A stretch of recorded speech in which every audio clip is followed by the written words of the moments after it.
Annie Smith Peck, she was a mountaineer.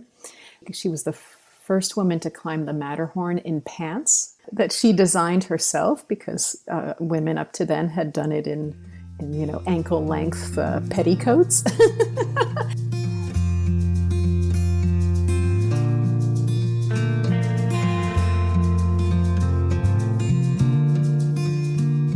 Welcome to Zestful Aging, where I interview thoughtful, inspiring, and influential guests who are making their mark on the world and contributing to the common good. Making your mark, big or small, is creating a legacy, and it's one of the proven ways we can age well. And Zestful Aging Podcast is my legacy. I'm your host, Nicole Christina, psychotherapist and fellow Zestful Ager. And our music is courtesy of Judy Banker, who is a previous guest on Zestful Aging. Find out more about her on judybanker.com. And to find out more about this podcast, my web courses, and other offerings, hop on over to zestfulaging.com. I know that everyone is feeling really stressed and anxious right now. We're all unsettled and feel out of control. So I created a free download for you for maintaining mental health based on my 30 years as a psychotherapist. Just go to zestfulaging.com and it is all yours. Well, I've got my little loyal Jack Russell Sparky right by my side as always. So let's begin. We have a great interview for you today. We're going to be speaking with Charlotte Mangin, who is an award-winning documentary filmmaker and the creator, executive producer, and director of Unladylike 2020. She spent 5 years on the production staff of National Geographic Television and Film, reporting from the jungles of the Amazon to the Himalayan mountains, and 5 years as a story producer for PBS's award-winning international affairs series, Wide Angle. Her hour-long program, Class of 2006, about women's rights in Morocco, won an International Documentary Award, and in 2012 and 2013, she was nominated for 4 Emmy Awards for producing a 4-part archival documentary series for 13 WNET in celebration of the flagship public television station's 50th anniversary. Welcome to the show, Charlotte. Thank you so much for having me. There's so much good stuff here.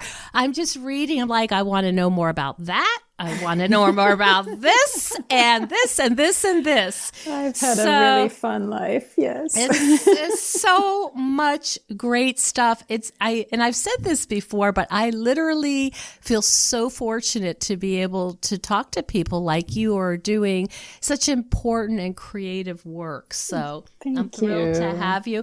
Let's start with Unladylike, because just that title itself is just so compelling. How did Unladylike 2020 come about for you? Sure. So several years ago, I brought my 2 little boys to the Intrepid Museum, which is an aircraft carrier in New York City Harbor. It. Well, I brought my little boy there too. So it was their favorite place in the city for many years.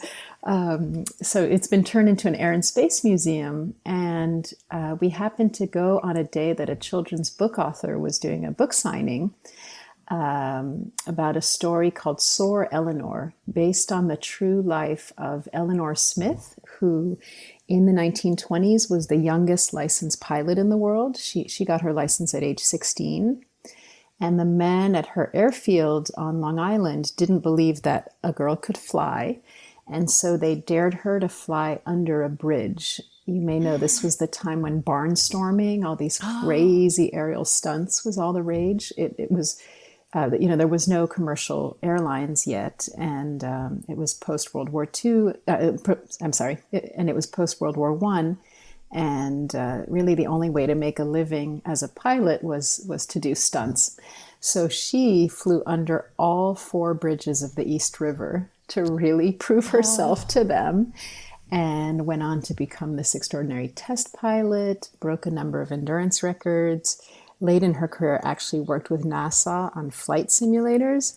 And I was just blown away by this story. So moved and inspired, and also really frustrated. Why have I never heard of Eleanor Smith? There's only Amelia Earhart, right? That's what I'd been taught growing up. So I started to look into her, and that led me to other women in aviation and women in other professional fields. And it just grew and grew. It became this nights and weekends obsession of mine, uncovering this treasure trove of stories. And then I realized that in 2020, the centennial of women's suffrage was coming up. Women in America got the right to vote in August of 1920. And I thought, perfect timing. People will be interested in this anniversary and taking stock of how far we've come, what remains to be done to reach gender equity. And so the project was born. And initially, I must have researched over 250 different women, I think, from this turn of the 20th century, which is a really fascinating period in U.S. history because thanks to industrialization, urbanization, and all this civic engagement that's happening around suffrage and anti-lynching campaigns and so on, women are really breaking into professional fields en masse for the first time. And the number of women in the U.S. workforce almost doubles in this 30 to 40 year period. It remains only, about a quarter of the workforce. So it shows you there's still a big taboo against women working. Like when you think 100 years ago, women were just getting the right to vote, the right to get a divorce, the right to have custody of their children. In some places in America, could still be arrested for wearing pants in public. So we've come a long way, but I really wanted to make this history feel alive and present.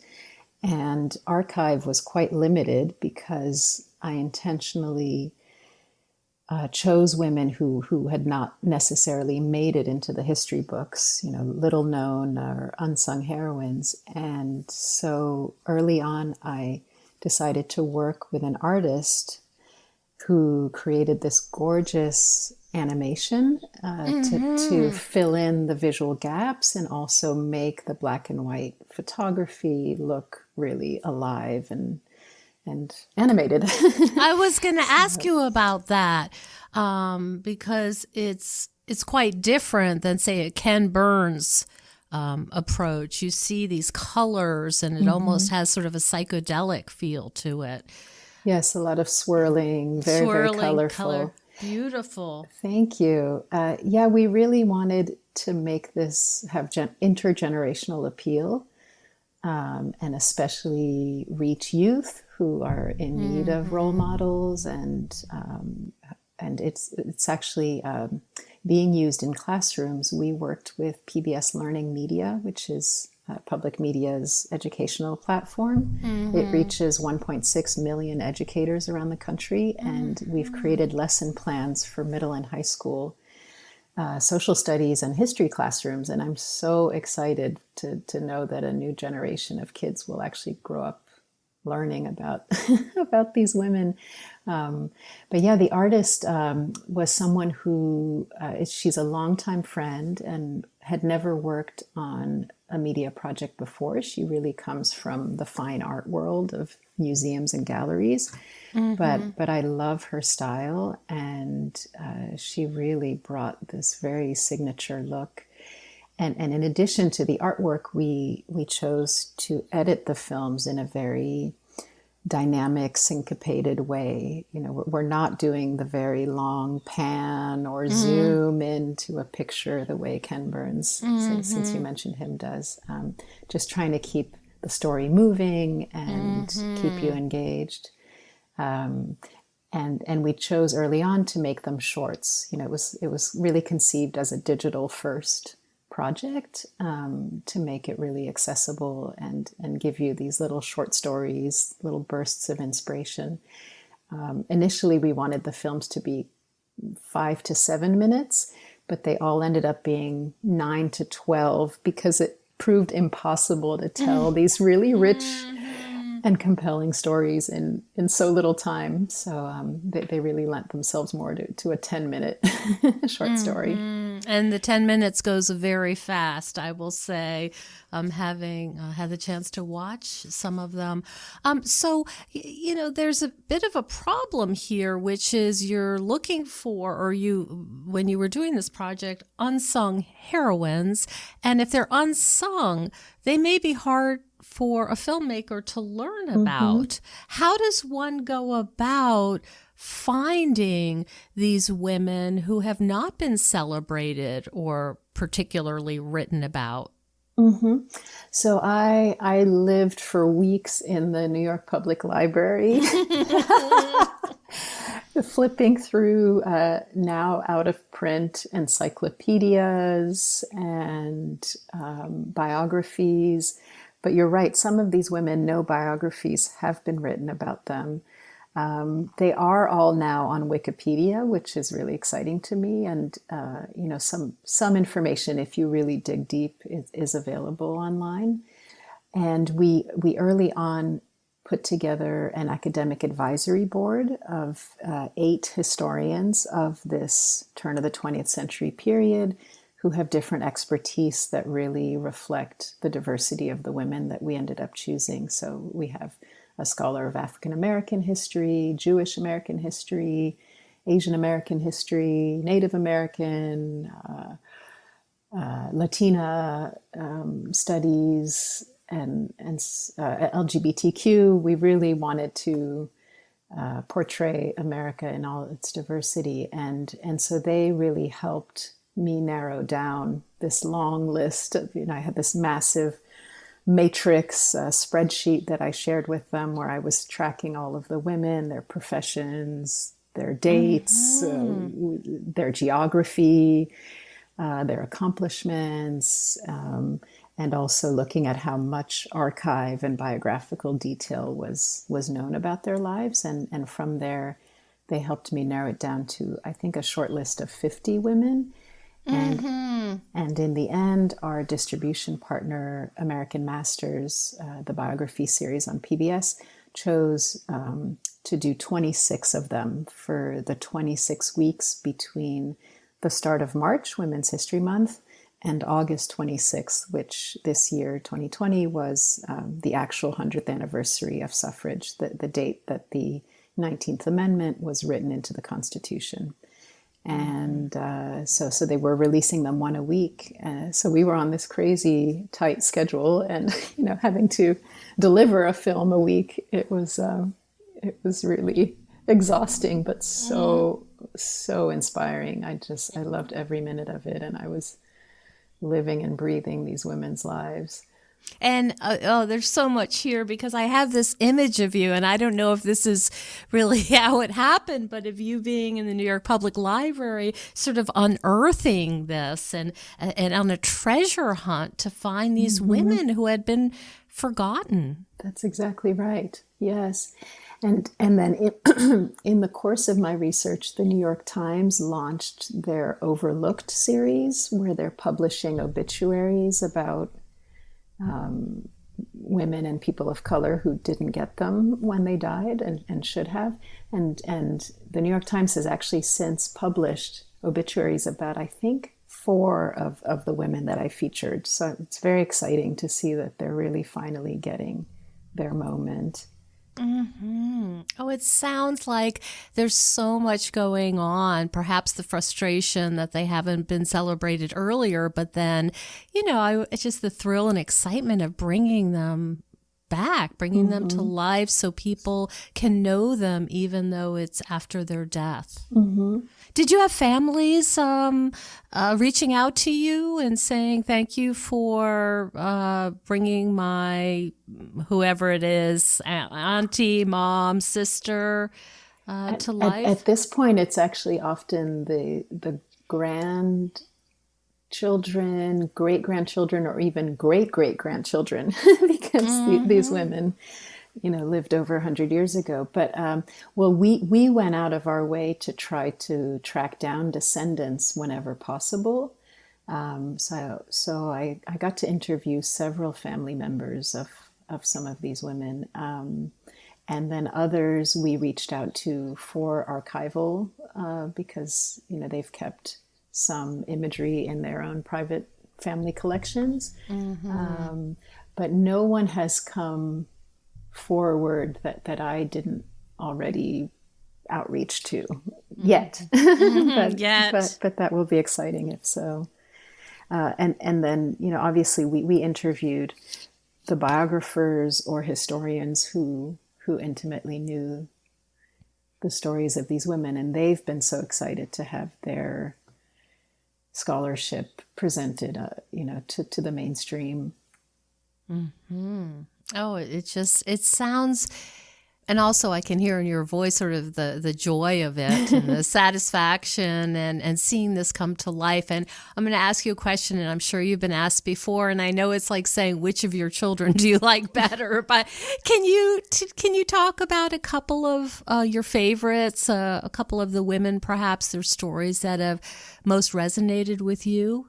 Sure. And you're right, there's so many. And every time we would finish a film, we would say, oh, this is my new favorite. No, this one, so I love them all deeply. But a few that really resonate for me personally, Lois Weber, who was a filmmaker. She started off as a musician and actress and acting in early silent films. She went on to direct and write and edit a film a week, actually, at one point in her career, these shorts. So there's a lot of parallels there.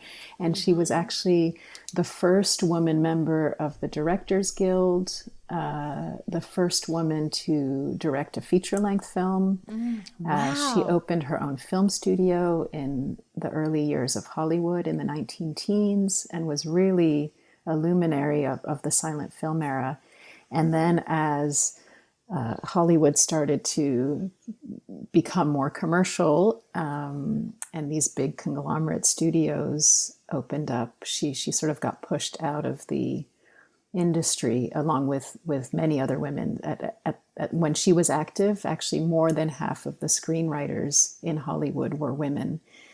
The historian that we interviewed talks about it as the masculinization of Hollywood, which happens in the 1920s, and women get pushed out of the industry. So she's just fascinating, and of course had the same love of this visual medium that I do. I also admire deeply Charlotta Spears Bass, who was an African-American newspaper editor, a civil rights crusader, and was actually the first Black woman to run for vice president of the United States.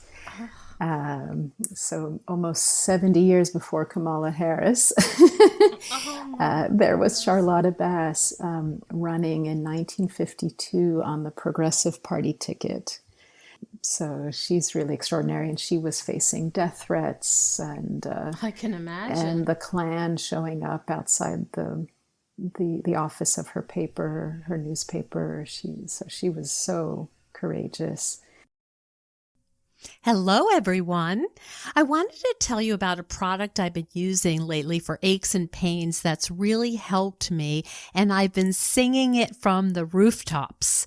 Some of you may already have discovered the benefits of using CBD. I have found it to be a game changer for my creaky joints. I'm a tennis player and I have 3 dogs, and being active is really important to me, and we know how important it is in aging well. But at age 59, my joints can be a bit stiff, especially in my knees. And this stuff has really helped, so I don't have to wear a knee brace anymore, which really wasn't such a good look. I've done my research, and it's very important to get the highest quality ingredients. There's a lot of junk on the market, so you have to make sure the product is tested by a third-party lab at the very least. My favorite company is called Prose, Proze, and they have several products that are formulated for specific problems, including sleep and mental focus.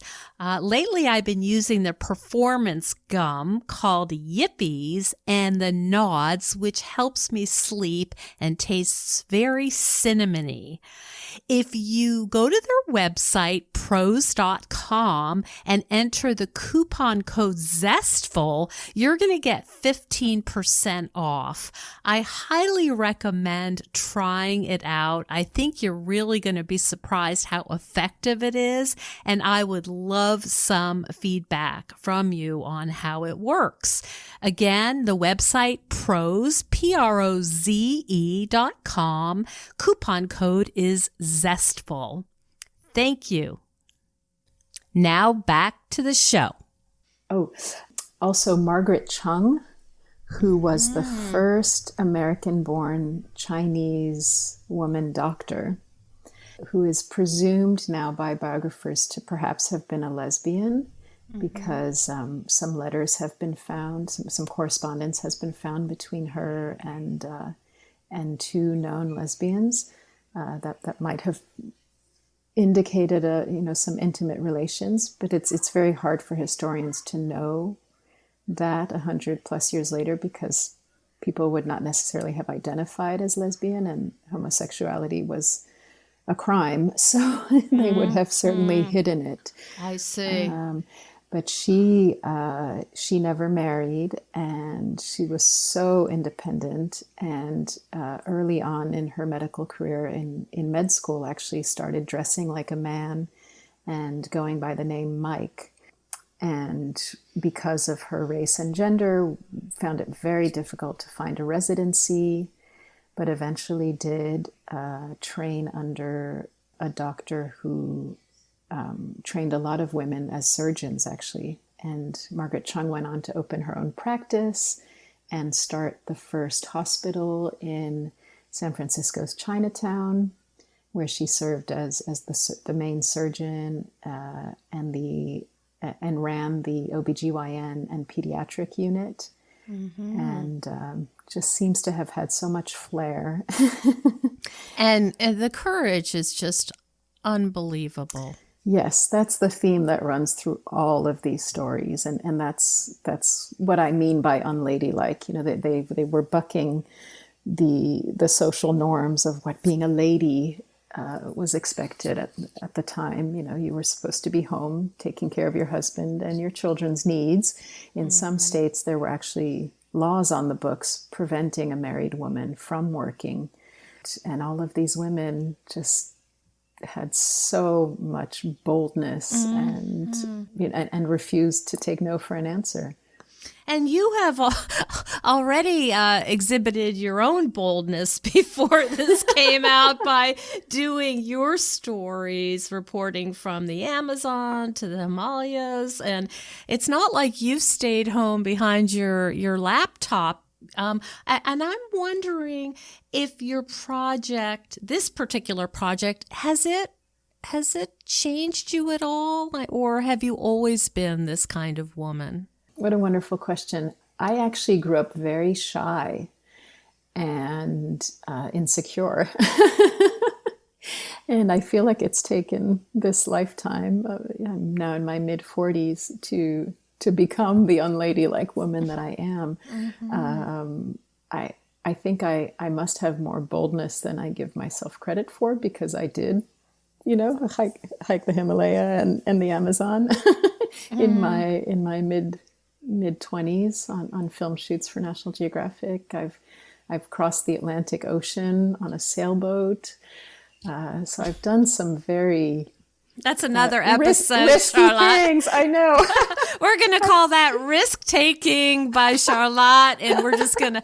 Because now I have, that's just... That's too good, too good. Thank you. So you've known intellectually that you're doing things that perhaps your peers haven't attempted, but you haven't really embraced that identity until recently. Like, hey, I'm a risk taker. Yes, exactly. and even when I started this project, I founded my own production company, Unladylike Productions, and early on I kept sort of apologizing for it, like, oh, but I'm not an entrepreneur.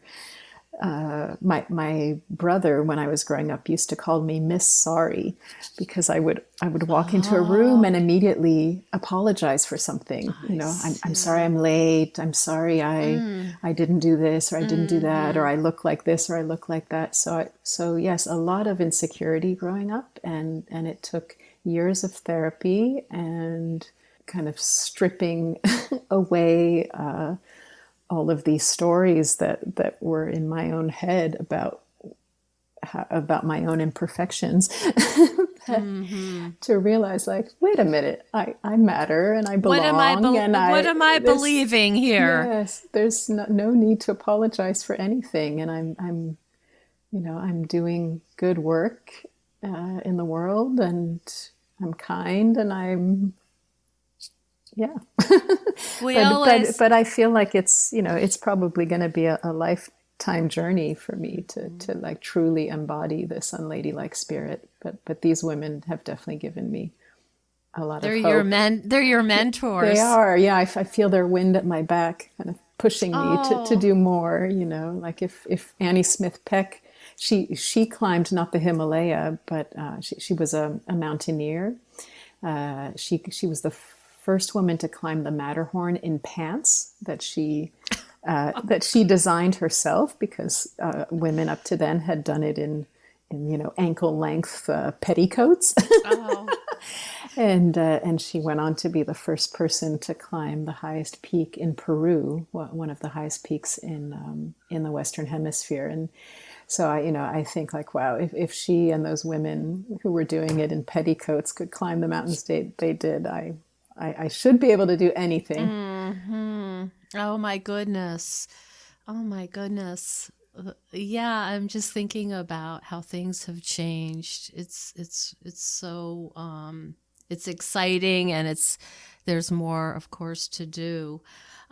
There's a tough side, right, to making documentaries. It's not all inspiring and exciting and collaborative, and having your shows, nominated for so many Emmys and getting an International Documentary Award. There's a lot of grunt work. Mm-hmm. Can you talk a little bit about that? Definitely. Well, first you have to get the project sold, which in the case of Unladylike, for instance, took many years. Most TV channels weren't thinking that far ahead. I was meeting with them, say, in 2016, and they were saying 2020, like, get back to us in 2019. We can't think that far ahead. And so I ended up for the first time fundraising for the project on my own. I had, up until then in my career, always been within a big organization that essentially handed me a budget and said, here, make this, or I would pitch them an idea, but they had the budget available. So I had to first find the money to do it, and it was a $2 million budget. So you can imagine the number of grants that I had to write and get rejections, but ultimately enough yeses. And from the highest levels, we ended up getting grants from the National Endowment for the Humanities, National Endowment for the Arts, the Corporation for Public Broadcasting, and so on. So, incredible prestige, but it took many, many years to pull that off.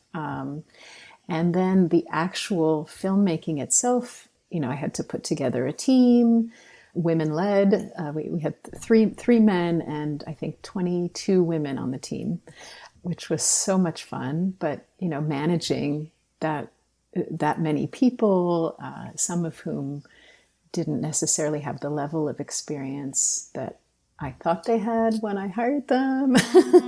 So much administrative. So needing to mentor them. Yes, a lot of administration. And when you're dealing with this volume of work, this was so ambitious to make 26 films, which, granted, it's a series and there's certain visual choices and there's certain editorial choices that get made early on that can apply to all 26 films, but it still is 26 individual stories that have so many layers of, you need to find the archive, you need to find the interviewees, you have to actually interview them safely.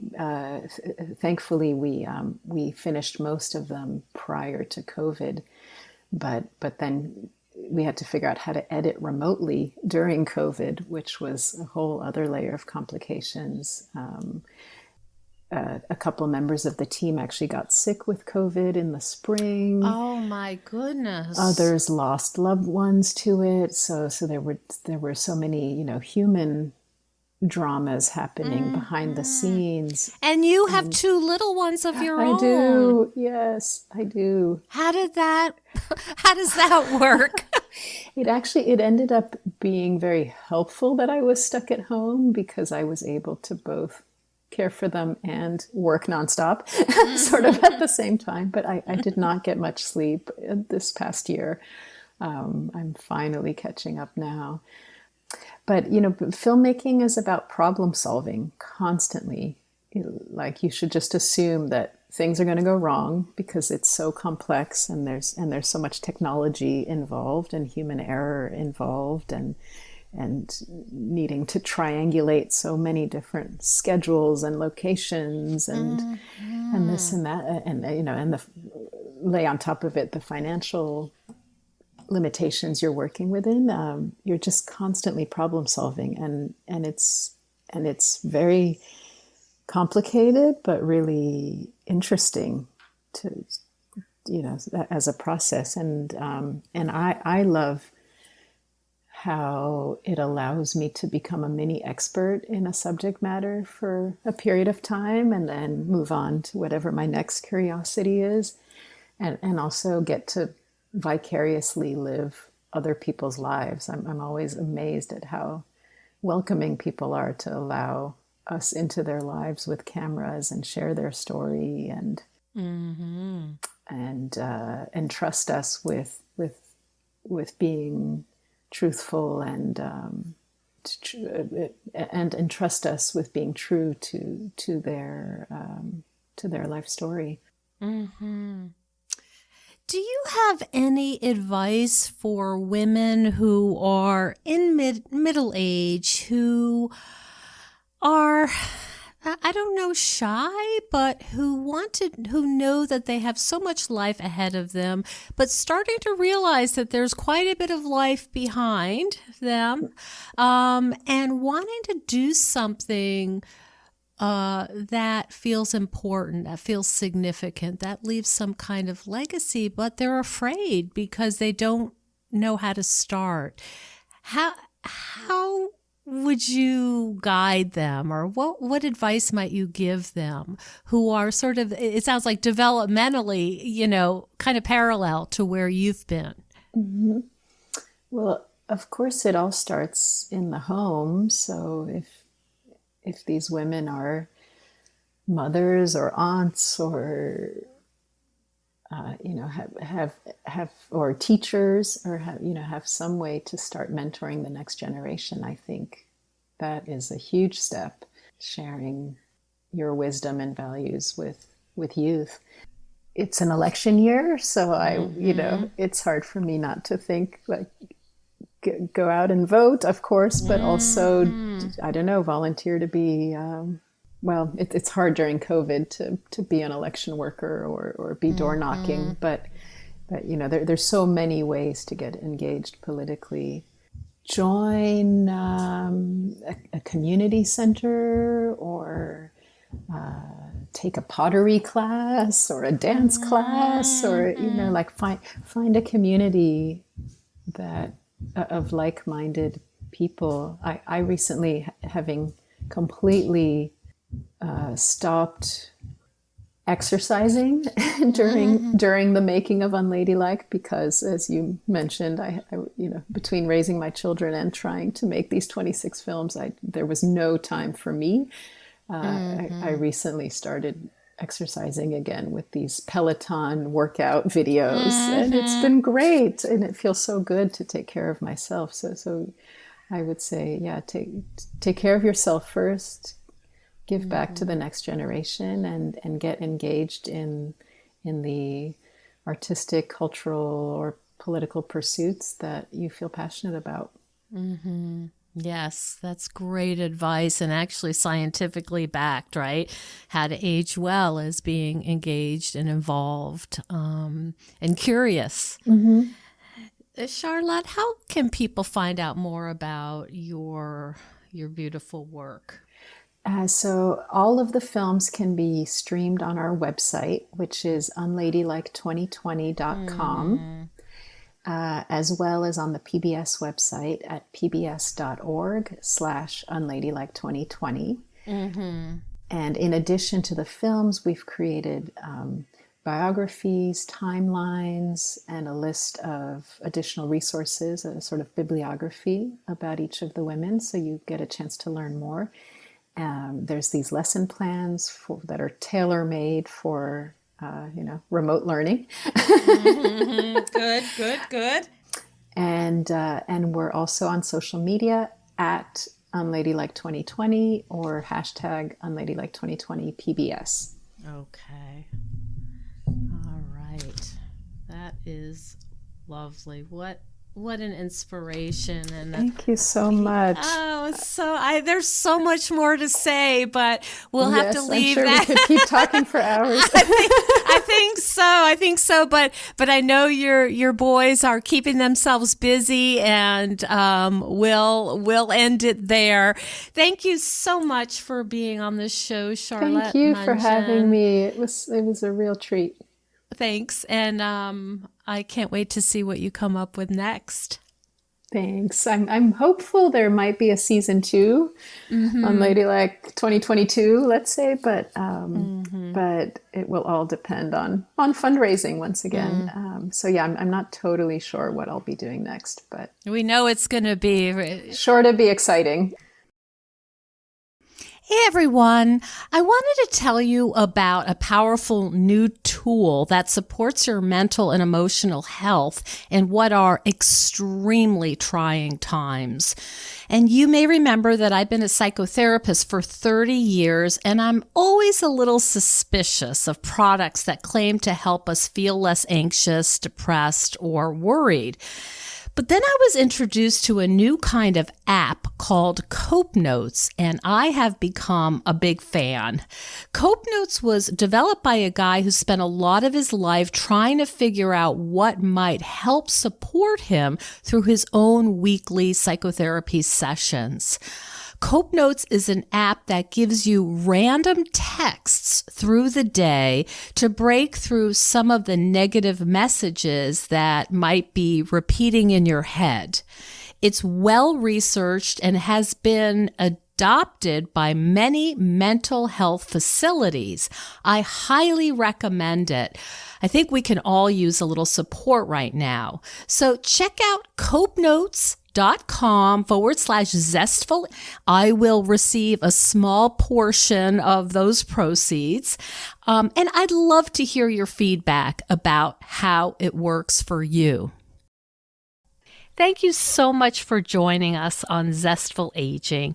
If you like the podcast, please share it with some of your friends.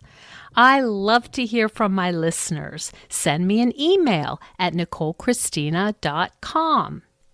It's no secret that everyone's feeling pretty restless and unsettled right now. Our lives are upside down, and the future is feeling pretty uncertain. But if you're anything like me, organizing my stuff can help me feel a little calmer. It's something I can do to help me feel a little more in control and in charge of my own life. If you think decluttering could help you feel better and you could use a little assistance with that, check out the online course I've developed with professional organizer and designer Carrie Luderin. It's called Too Much Stuff. And too much stuff is different from other courses or articles or guidance you may have used up. We give you clear steps to deal with the clutter and the tools to help you face the overwhelming feelings and the emotions that come up when we're going through our clutter. And a lot of those emotions are just feeling anxious or guilty or just basically flooded with a lot of different confusing feelings. The course is really practical, it's realistic, the lessons are short and punchy, and they're really manageable. We're not trying to set you up for some long exploratory, super in-depth, burdensome experience. We want something really helpful for you right now. We all need help with our anxiety, so being surrounded by more calm and less chaos can really help. So now's a good time to clear out the clutter so we can focus on what's really important in our lives. So find out more at zestfulaging.com. You'll see more about this under the web courses tab. If you have any questions, just shoot me an email at zestfulaging@gmail.com. Thanks so much. And stay tuned next week for another interview with a fascinating and inspiring guest.